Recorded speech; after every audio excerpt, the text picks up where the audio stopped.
சோழ மன்னன் முத்தரசன் மயில் மீதமர்ந்த முருகனின் சிற்பத்தை வடிக்க தன் ஆஸ்தான சிற்பியை பணித்தான். வேலவன் சிலை முழுமையடையும் நேரத்தில் மன்னன் ஒரு வினோத கனவு கண்டான்.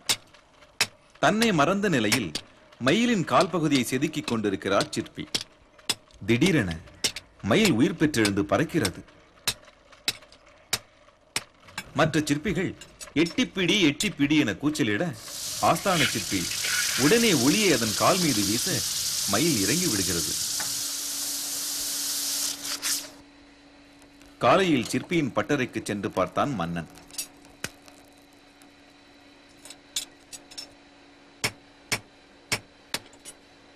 கனவில் கண்டது போலவே மயிலின் நகத்தில் ஒரு வெட்டு இருப்பதை கண்டான்.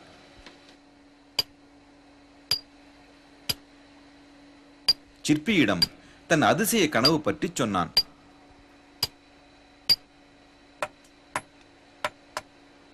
கனவை கேட்ட சிற்பி வேலன் வந்துவிட்டான் என்று தன் ஊழியை கீழே வைத்து விட்டார். மன்னன் கனவில் கண்ட எட்டிப்பிடி பின்னால் 8 குடியானது.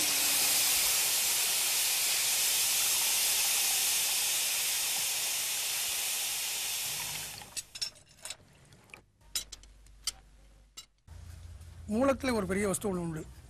அதுக்கு வஸ்து என்றுதான் பெயர். அந்த மூலமே வடிவங்களாக மாறுவது உண்டு. மூலம் மாறிய வடிவங்கள் இருக்கின்றனவே அவைகளுக்கெல்லாம் வாஸ்து என்ற பெயர். பூமியே அதே மாதிரி மூல பொருளாக மூல வஸ்துவாக கொள்வதுண்டு. அந்த பூமியே வடிவங்களாக மாறுகின்றன, கட்டடங்களாக மாறுகின்றன, சிற்பங்களாக மாறுகின்றன. அவையெல்லாம் வாஸ்து என்று சொல்லப்படும்.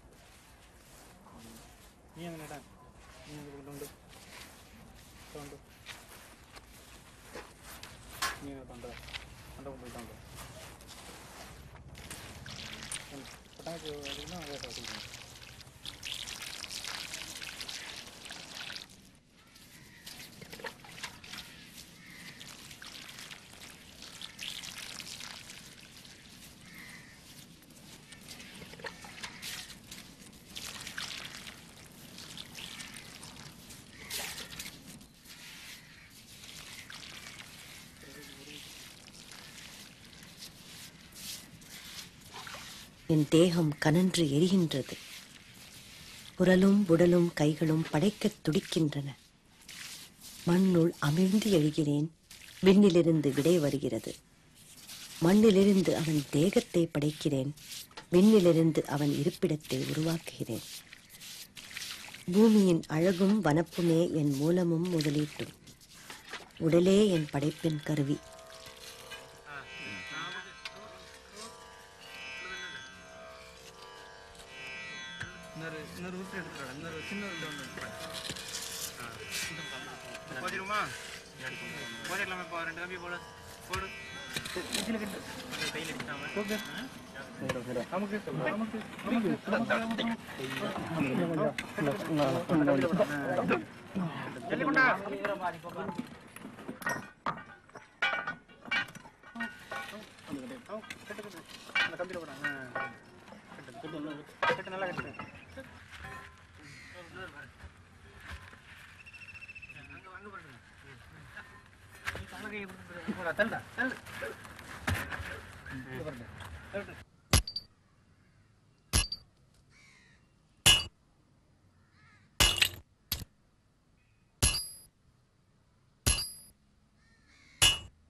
சிற்பியாக இருக்கிறவனுக்கு ஐம்புலன்களை உபயோகப்படுத்த தெரியணும். அதில் கண்ணால் நிறைய பார்க்கணும். அந்த 2 கண்ணையுமே திறந்துதான் பார்க்கணும். காதாலையும் நிறையா கேட்கணும். அதுக்கெல்லாம் மேலே இன்னொன்று இருக்கு, கை. காரணம், அவன் செய்யக்கூடிய சிற்பங்கள் இருக்கு. அதை சுருக்கமாக சொன்னால் மேடு பள்ளங்களோடு கூடிய இது எதுவோ அதுக்கு தான் சிற்பம் என்ற பெயர். அந்த மேடு பள்ளங்கள் எப்படி இருக்கணும் அப்படிங்கிறது தொட்டு பார்த்தால் தான் அது தெரியுமே தவிர தொடாமல் கண்டுபிடிக்கிறது ரொம்ப கஷ்டம். தான் செய்யக்கூடிய வடிவங்களையும் அவன் தொட்டு பார்த்தே செய்ய வேண்டும். தான் அனுபவிப்பதையும் தொட்டு பார்த்தே அனுபவித்திருக்க வேண்டும். ஆக அகத்தில் இருக்கக்கூடிய சுவையானது கைக்கு வந்து சேர வேண்டும். கையே சுவைக்க வேண்டும்.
எட்டுக்குடி வேலவனை தரிசிக்க ஆயிரம் ஆயிரம் பக்தர்கள் வந்தனர். சிற்பத்தின் முன்னால் பரவசமாக நின்றுவிட்டனர். இதை கண்ட மன்னன் முத்தரசன் கர்வம் கொண்டான்.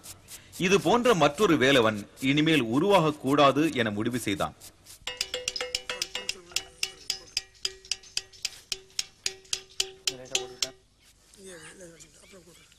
உடனே சிற்பியின் கட்டை விரலை வெட்டிவிட கட்டளையிட்டான்.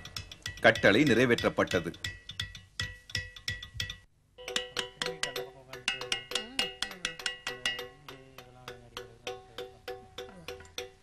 கம்பன் வர்ணிக்கிறான் ராமனை. எப்படி வர்ணிக்கிறான்? மையோ மரகதமோ மலைமிகிலோ அப்படின்னு அடுக்கடுக்காக சொல்லிக்கிட்டே போகிறான். ராமனுடைய வடிவத்தினுடைய லாவண்யம் அழகு இருக்கிறதே, அதை பரிபூர்ணமாக சொல்ல முடியும்னு சொல்லி அவனுக்கு நம்பிக்கையில் கூட இருக்கு. ஐயோ அவன் அழகுன்னு சொல்லிவிடுறான். அப்போது ஐயோங்கிற ஒரு சொல்லி உணர்ச்சி பூர்வமான வடிவத்தை உண்டாக்க முடிஞ்சதே தவிர, ஆனால் சிற்பியானவன் ஐயோன்னு சொல்லிவிட்டா யாரும் ஒத்துக்குவாங்களா? கண்ணால் காட்டி அவன் பார்க்கணும். அவன்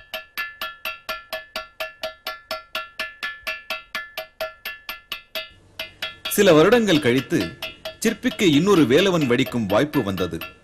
வெட்டப்பட்ட விரலுக்கு பதிலாக மரத்தால் விரல் செய்து பொறித்துக் கொண்டு சிற்பத்தை வடிக்க ஆரம்பித்தார்.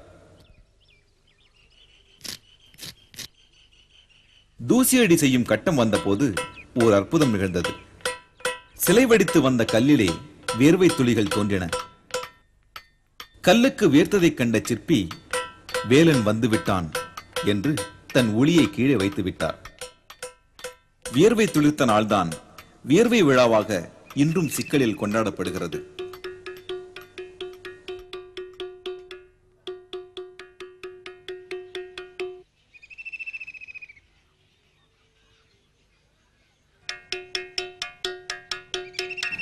ஒரு கவிஞனும் ஒரு பெரிய சுவைஞன் தான். பல விஷயங்களெல்லாம் பார்க்கிறான். அவனும் சுவைக்கின்றான். அவன் சொல்லால் வடிவம் தந்து விடுகிறான். உண்மையிலேயே அவனுடைய சுவானுபவங்கள் எல்லாம் வடிவங்களே பெறுகின்றன என்று சொல்லிவிடலாம். எனக்கு என்ன ஏற்பட்டதுன்னு கேட்டால், எனக்கு அப்பேற்பட்ட சுவானுபவங்கள் நிறையா உண்டு தான். என்னுடைய அனுபவங்கள் வடிவமாக நின்று விடுகின்றன. அது என்னால் பார்க்க முடிஞ்சது. நான் எப்படி வடிவங்கள் எல்லாம் அமைக்க வேண்டும் என்று உணர்ச்சி பூர்வமாக நினைக்கிறேனோ, அது அப்படியே கண் முன்னாலே நிற்பதை பார்த்தேன். ஓ, உணர்வுகள் வடிவம் கொள்கின்றனவே, நம்முடைய சுவானுபவமானது சுவை உணர்வானது எவ்வாறு வடிவம் கொள்கிறது அப்படிங்கிறத பார்க்கும் பொழுது நானே அந்த வடிவமாக ஆகிவிட்டேனோன்னு நினைக்கக்கூடிய அளவிற்கு அது இருந்தது. ஆகினாலே மரபிலே சொல்லி வந்த சிற்பியே சிற்பமாகிறான் என்ற ஒரு கருத்து இருக்கிறதே, ஒரு அத்வைத கருத்து. அந்த கருத்து எனக்கு பளிச்சுன்னு அது உண்மையாச்சு.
ga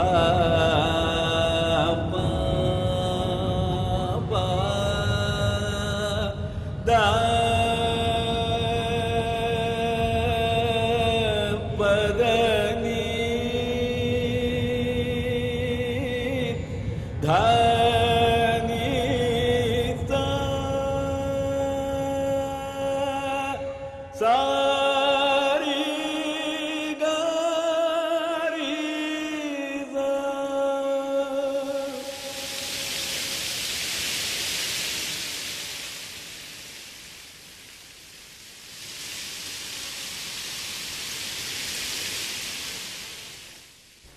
मौन व्याख्या प्रकटित परब्रह्म तत्वं युवानं वर्षिष्ठान्ते वसत् ऋषिगणैः आवृतं ब्रह्मनिष्ठैः आचार्येन्द्रं करकलित चिन्मुद्रमानन्दमीशं स्वात्मा रामं मुदितवदनं दक्षिणामूर्तिमीडे.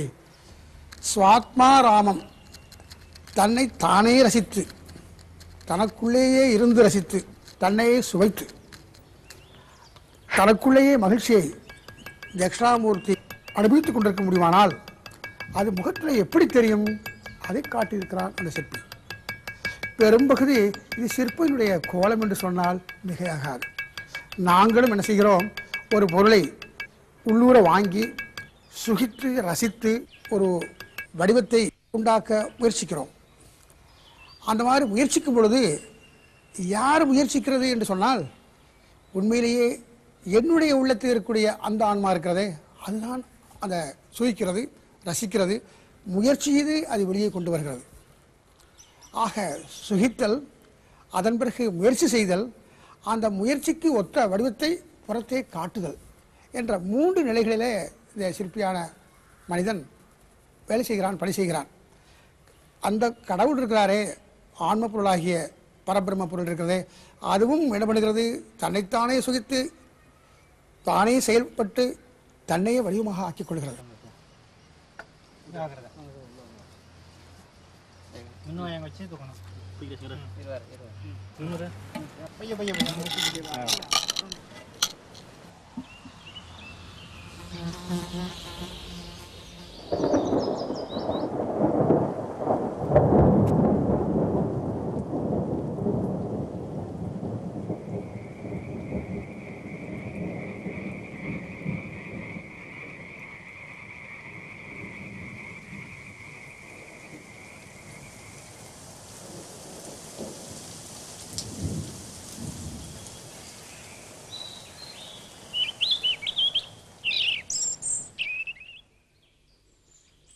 வெளியே இருக்கக்கூடிய எந்த செடியும் கிடையாது, எந்த கொடியும் கிடையாது, எந்த இலையும் கிடையாது, எந்த பூவும் கிடையாது. ஆனால் அதை பார்த்தவர்கள் இதோ இலையா இருக்கே, காயா இருக்கே, பூவா இருக்கே என்று சொல்வார்கள். உண்மையிலேயே அந்த செடிகளுடைய இயல்புகள், குணங்கள் அது எப்படி இருக்கு, வளைந்து இருக்கிறது, விரிந்து இருக்கிறது, குவிந்து இருக்கிறது, இப்படி அதனுடைய இயல்புகள் இருக்கே, அந்த இயல்புகளையே வைத்து வடிவமாக மாற்றியிருக்கிறது இந்த சிற்பக்கலையில். அதைத்தான் உள்ளதை உள்ளபடி அல்லாமல் உள்ளதை உணர்ந்தபடின்னு சொல்றோம்.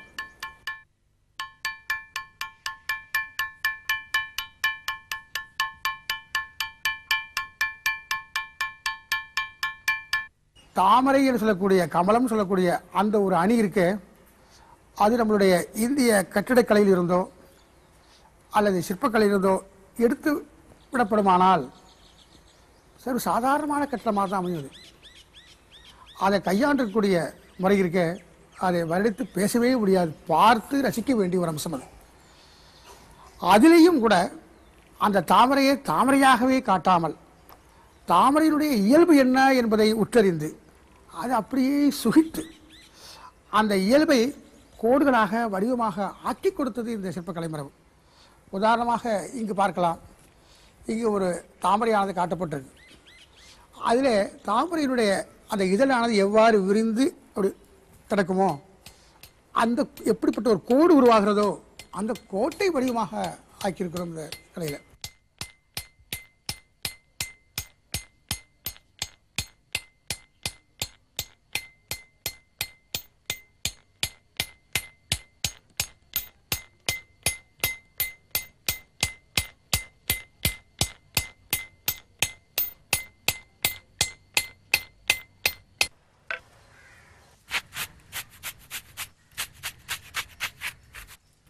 சுவாமிக்கு பின்னாலே திருவாசி சொல்லக்கூடிய அந்த தோரண அமைப்பில் ஆரம்பத்திலையும் இறுதியிலையும் மகரங்கள் வைக்கப்பட்டிருக்கும். இன்னும் பல இடங்களில் கோவில் கட்டடங்களில் வைக்கப்பட்டிருக்கும், பார்த்துருக்கலாம். பலவிதமான இலை கொடிகள் எல்லாம் சேர்ந்த விசித்திரமான பத்திரங்கள் நிறைஞ்சிருக்கும்.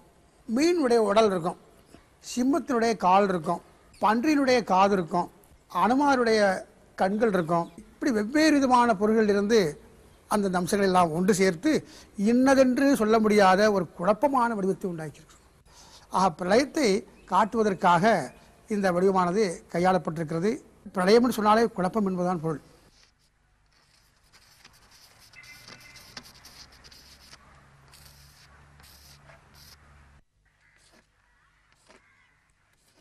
திருவாசியிலே தோரணத்திலே ஆரம்பத்திலே மகரம் காட்டப்பட்டிருக்கிறது சொன்னால் என்னதென்று சொல்ல முடியாத நிர்குணமான ஒரு நிலையிலிருந்து பிரளயிலிருந்து இந்த உலகமானது தோன்றி அதன் பிறகு மேல் பகுதியில் ஒரு சிம்மத்தினுடைய முகம் வைக்கப்பட்டிருக்கும். உக்ரமான நிலையை இந்த உலகமானது அடைந்து பராக்கிரமத்தை அடைந்து அதன் பிறகு படிப்படியாக கீழே இறங்கி மீண்டும் லயமாக மாறுகிறது. இதற்கு பெரும் சிற்பியாக இருக்கக்கூடிய அந்த ஆன்ம பொருள் இருக்கிறதே என்று ஒவ்வொரு தெய்வத்தினுடைய பின்னணியிலே இப்பேற்பட்ட தோரணமானது வைக்கப்படுகிறது.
இலையின் பரப்பில் நீர்த்துளிகள் கோலமிடுகின்றன. உருவங்கள் மறைந்து வண்ணங்கள் விலக நிலைப்பதோ குணங்கள். குணங்கள் என் உள்ளச்சலனங்களில் எதிரொலிக்கின்றன. நான் உணர்வதோ ஒவ்வொரு பாகத்தின் துடிப்பையும் அங்கு அடங்கியிருக்கும் பிரபஞ்சத்தையும். முழுமையை பிரித்து நான் தேடும் சீலத்தில் தானோ இருக்கிறான் அவன். என் தேகம் கனன்று எரிகின்றது. குரலும் உடலும் கைகளும் படைக்கத் துடிக்கின்றன.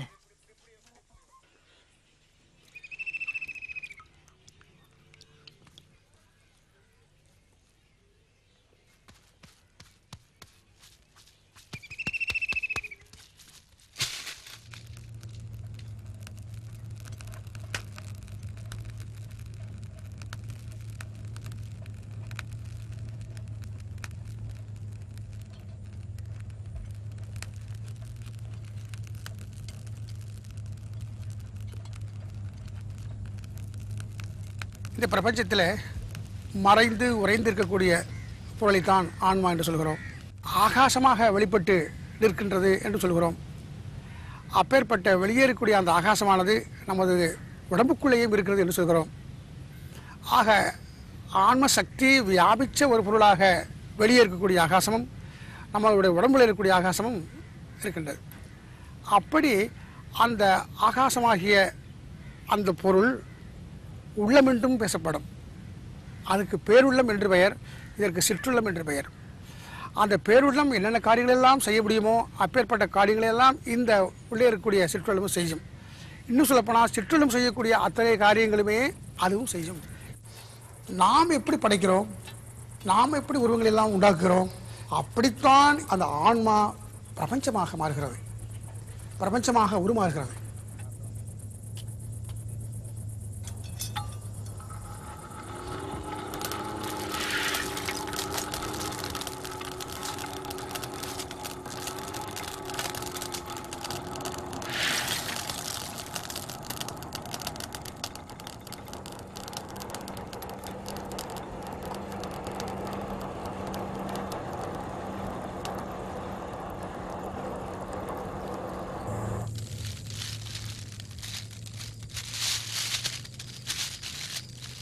பிராணாயாமேன விகசித ஹிருத் கமலாந்தராகாசே வைஸ்வானர சிகா மத்தியே சதுரஸ்ரம் ஹேமாபம் பிந்துநாசக. பிராணாயாமத்தினால் ஏற்பட்ட அந்த இதயத்தினுடைய மலர்ச்சியினாலே அங்கிருந்து வெளிப்பட்ட ஒரு பொன்னிறமான ஒரு அணு இருக்கிறதே, பிந்து இருக்கிறதே, அது சதுர வடிவமானது. ஆக கடவுள் தன்னை ஒரு ஜாமெட்ரிக்கல் டிசைனாக ஒரு சதுர வடிவமாக புலப்படுத்திக் கொள்கிறார். ஆக மூலமாக இருக்கக்கூடிய ஆன்ம பொருளானது அக்னியாக இருக்கிறது, அது ஆகாசமாக மாறுகிறது. இந்த ஆகாசத்தில் இருக்கக்கூடிய அணுக்களுடைய ஒவ்வொரு அணுக்களுடைய வடிவமானது சதுர வடிவமாக இருக்கிறது. இன்னும் 3 டைமென்ஷனலாக கனபரிமாணமாக சொல்லக்கூடிய காலத்திலே ஒரு கனவடிவமாக கனசதுரமாக அந்த அணுவானது இருக்கிறது என்று சொல்லலாம். அந்த கனசதுரத்துக்குத்தான் அவை என்று பெயர், அதுக்குத்தான் சிற்றவை என்று பெயர். அந்த கனசதுரத்துக்குள்ளே இருந்து ஆடக்கூடிய அந்த நெருப்பு இருக்கிறதே, அதுதான் சிவன், அதுதான் நடராஜன். அகனும் தந்தகனும் ததகனும் ததகனும் ததகனும் தகனும் அகனும் ததனம் தனம் அகனும் ததனும் ததகனும் தம் ததகனும் தத அகனும் ததம் தனம் தனம் ததம் நம் நம் தக ஆனம் தொம் ததா அகனும் தொம் ததகனும் தொம் ததானம் தொம் தொம் தம்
மிக நுண்ணிய காலத்துக்கு கணம் என்று பெயர். 8 கணம் 1 லவம், 8 லவம் 1 காஷ்டம், 8 காஷ்டம் 1 நிமிஷம், 8 நிமிஷம் 1 துடி, 8 துடி 1 குரு. குருவே அறிவுக்கு புலப்படக்கூடிய காலம்.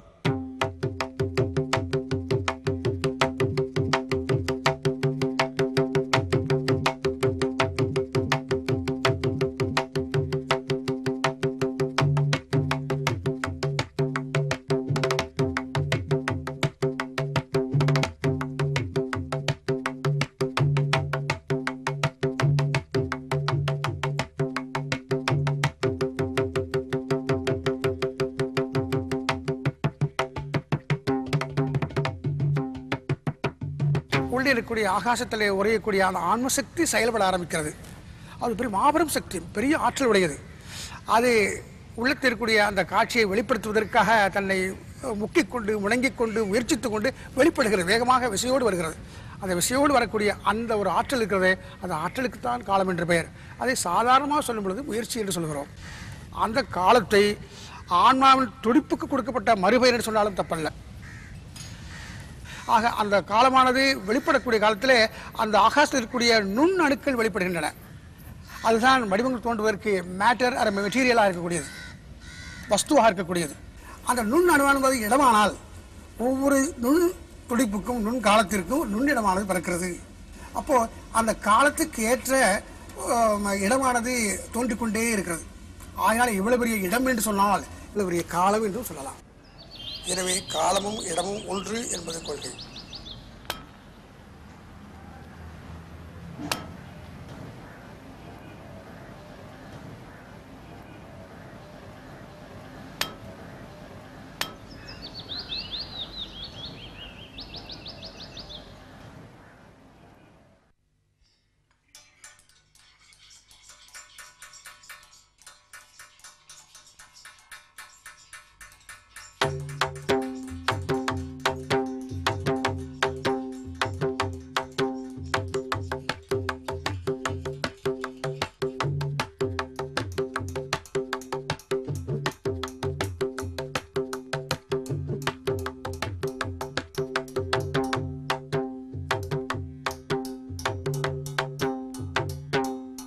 மிக நுண்ணிய இடத்துக்கு பரமாணு என்று பெயர்.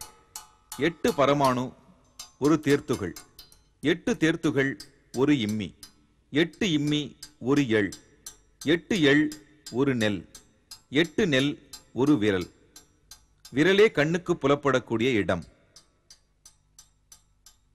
8 சேர்வது என்பது இந்த இதயத்தினுடைய ஒரு லயம். அதைத்தான் நம்முடைய தாளப்பிரமாணத்தில் மனித வடிவத்திற்கும் சரி மற்ற வடிவங்களும் சரி 8 என்ற ஒரு அடிப்படை அளவை வைத்துக் கொண்டிருக்கிறோம்.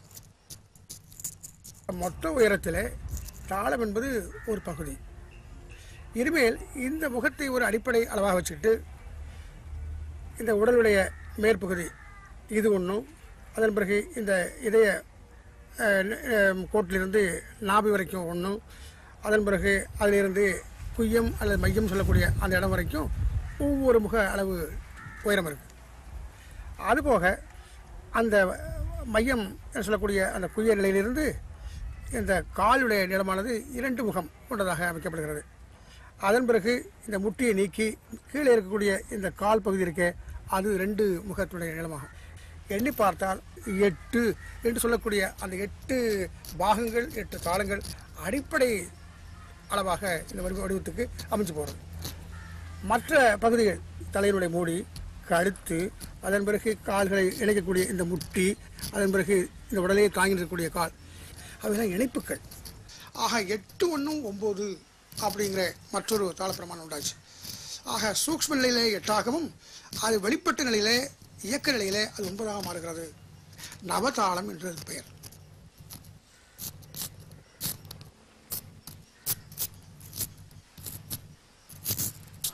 சிக்கல் சிங்காரவேலனுக்கு வேர்த்த செய்தி காட்டுத்தீயாய் பரவியது. தெய்வத்தை தரிசிக்க மக்கள் வெள்ளம் திரண்டது. மன்னன் முத்தரசன் காதுக்கு இது எட்டியவுடன் அவன் கடும் கோபம் கொண்டான். சிற்பியின் கண்களை பறித்தான்.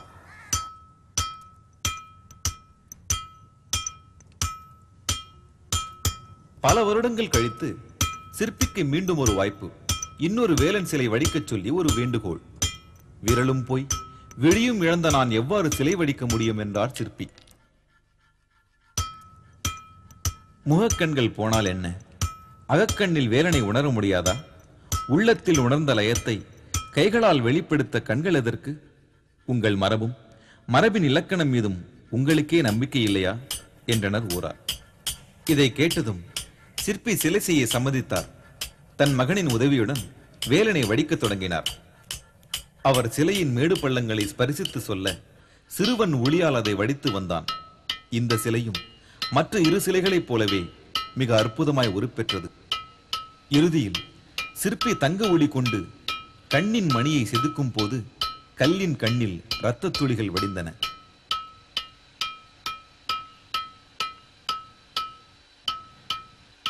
அப்பொழுதே தன்னுடைய கண்களும் திறந்ததாக சிற்பி உணர்ந்தார். எண்களே கண்ணாக, எண்ணமே பார்வையாக உருவாகிய வேலன் இருக்கும் இடம் என் கண் ஆனது.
भैया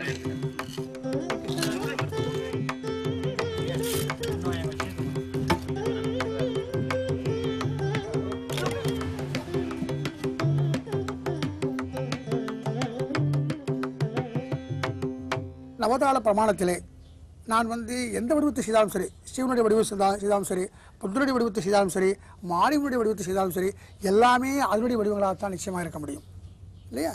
ஆகினால்தான் ஒரு கடவுள் வணக்கமாக இருந்தாலும் கூட பல வடிவங்கள் மூலமாக ஒன்றை நாம் வழிபடக்கூடியவர்களாக மாறினோம்.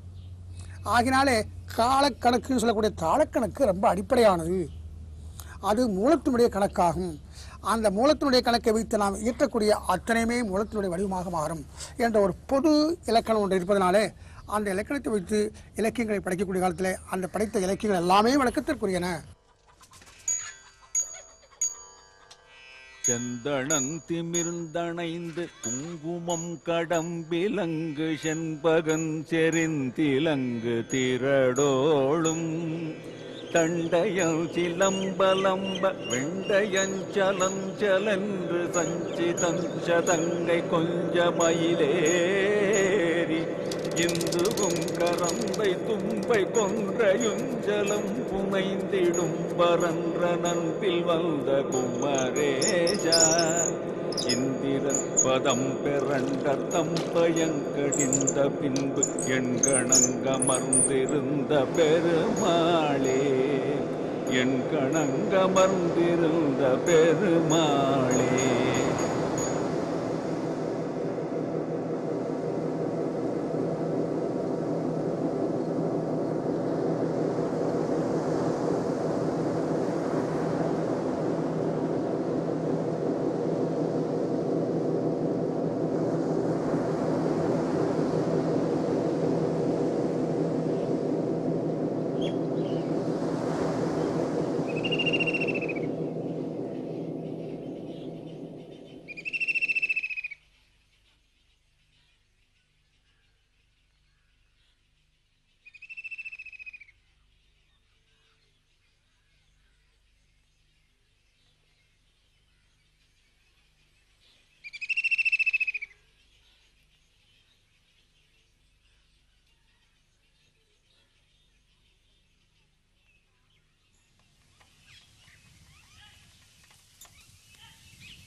நிச்சயமாக நாம் எல்லோருமே கணக்கைத்தான் வழிபாடு செய்கிறோம் என்று ஆகிறது. அது உண்மைதான். ஏன்னா பிரபஞ்சமே ஒரு கணக்குக்கு கட்டுப்பட்டே இருக்கிறது. பிரபஞ்ச ஆன்மாவாகிய இறைவன் இருக்காரே, அவரே ஒரு கணக்குமயமாகத்தான் இருக்கிறார். அந்த கணக்குமயமான வடிவத்தை காட்டுவதுதான் ஆர்கிடெக்சர். ஆர்கிடெக்சரில் வெறும் கணக்கையே காட்டுகிறோம். அங்கே தாள கணக்கை கட்டிட கணக்காக காட்டுகிறோம். அதில் ஒரு வாக்கியமும் உண்டு. கலையே கணக்கியல் உச்சி என்று சொல்லப்பட்டிருக்கிறது. கணக்கில் உச்சநிலை அடையக்கூடியது அதுதான். அதாவது அந்த அளவினுடைய வடிவமாகவே கட்டிடம் அமைகிறது. கட்டிடம் கூட வணக்கத்திற்கு ஒரு பொருள் தான். அதனால்தான் கோவிலை கட்டிடமாக காட்டி கட்டிடத்து மேலே கொண்டு போய் அந்த ஹோலி சேக்ரட் வாட்டர் இருக்கு, கும்பாபிஷேகம் செய்யக்கூடிய காலத்தில் வரக்கூடிய புனிதமான நீர், அதை கொண்டு போய் கட்டிடத்தில் கொட்டுறோம். மூலஸ்தானத்தில் கூடிய பிம்பத்திற்கு அல்ல.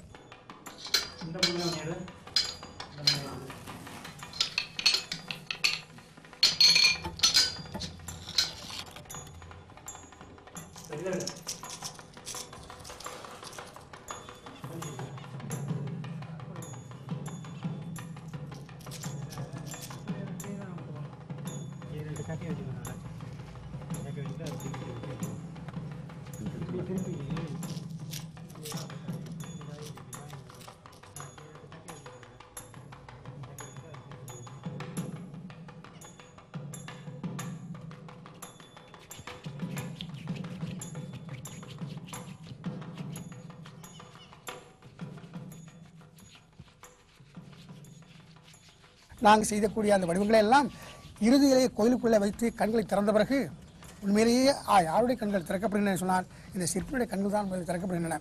அவன் இதற்கு அப்பாற்பட்ட ஒரு கொலை செய்து கொண்டிருக்கிறான் என்ற ஒரு உணர்வு இருக்கிறதே, அந்த உணர்வு கண்கள் தான் திறக்கப்படுகின்றன.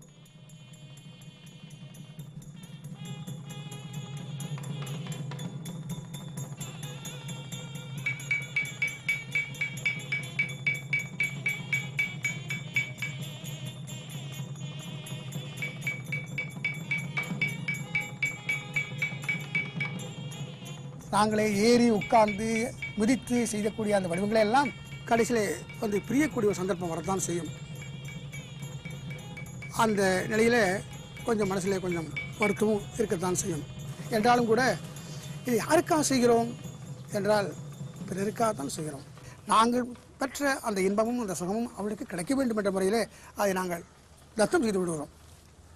அதில் நாங்கள் உழுவுகளுக்கே நிலம் சொந்தம் என்ற ஒரு உரிமையை கொள்வதில்லை. அதை கொடுத்து அவர்கள் பார்த்து இன்புறுவதை பார்த்து நாங்கள் இன்புறுகிறோம். அது ரொம்ப முக்கியமான விஷயம். சொல்லப்போனால் கும்பாபிஷேகத்துக்கு பிறகு நாங்கள் கோயிலுக்குள்ளே செல்வதில்லை தான்.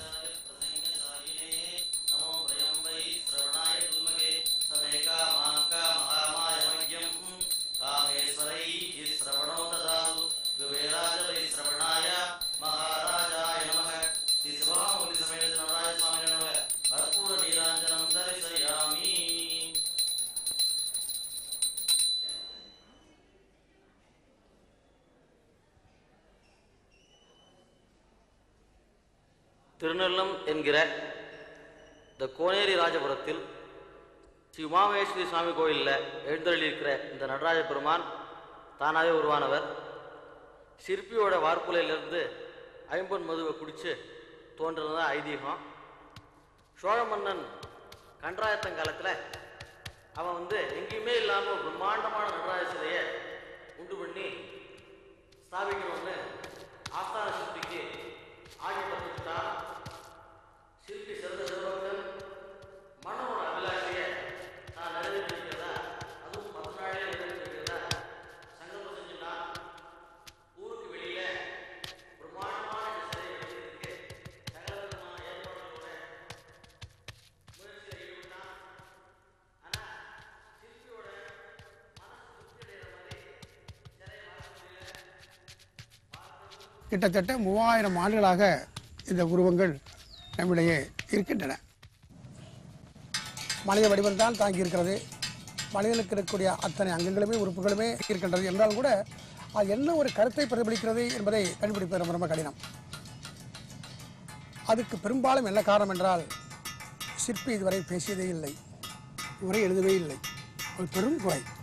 நிச்சயமாக நான் அடித்து சொல்வேன். காரணம், இவன் உணர்வே வடிவமாக என்று சொன்னேன். இவன் உணர்விலே என்ன கொண்டிருந்தான் என்பதை அவனே சொல்வதுதான் பொருத்தமாக இருக்கும்.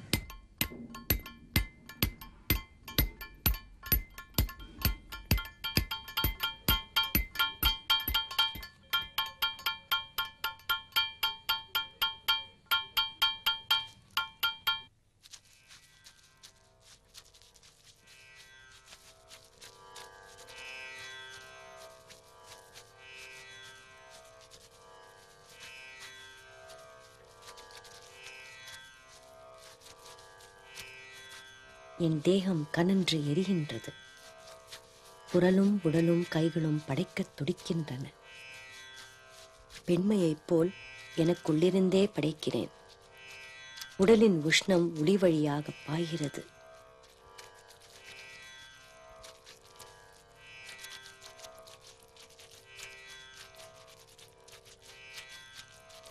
வெளிப்படும் வடிவம் நான் கருத்தரித்து பிரசவித்த சிசு. என் அகத்தின் மறுபதிப்பு. என் சேய் மட்டுமல்ல, தாயும் கூட. ஆகாசமும் பிருத்வியும் ஏய்ந்து மினுங்கும் சக்தி. இச்செயற்கையில் இயற்கையை உங்களால் காண முடிகிறதா? சக்தியின் உயிர்ப்பை கேட்க உணர முடிகிறதா? யாரோடு இவ்வறிதலை நான் பகிர்ந்து மகிழ முடியும்? இனி எங்கு என் குழந்தை தாய்மையை உணர்வாள்?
எங்கள்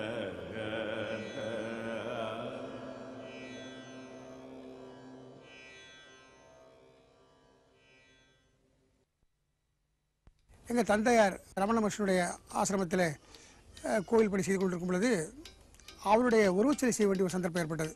மகரிஷிகளோடு அவர் நெருங்கி பழகியவரை தந்தை. அவருடைய உள்ளத்தினுடைய உணர்ச்சிகளை எல்லாம் அவர் முகத்திலே அடிக்கடி பார்த்தவர். பார்த்த அந்த வடிவம் இருக்கிறதே அவர் மனதில் அப்படியே பதிந்து விட்டது. அந்த சிலையை செய்ய ஆரம்பிக்கும் பொழுது இந்த ரமண மகரிஷி அவர்கள் ஒவ்வொரு நாளும் அவர் வந்து பார்ப்பார். இன்னைக்கு எவ்வளோ இம்ப்ரூவ் ஆகிருக்கு, எவ்வளோ வந்திருக்கு பார்த்துட்டே போவார். இப்படி டெய்லி போய் வரக்கூடிய நேரத்தில் கடைசி நேரத்தில் அவர் வந்து பார்த்துட்டு, ஓ ரமணன் வந்துட்டானே அப்படின்னு சொல்லிட்டு சொன்னார். அப்பொழுது உடனே தாப்பினார் புளியை சுற்றியும் கீழே வச்சுட்டார்.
Thank you.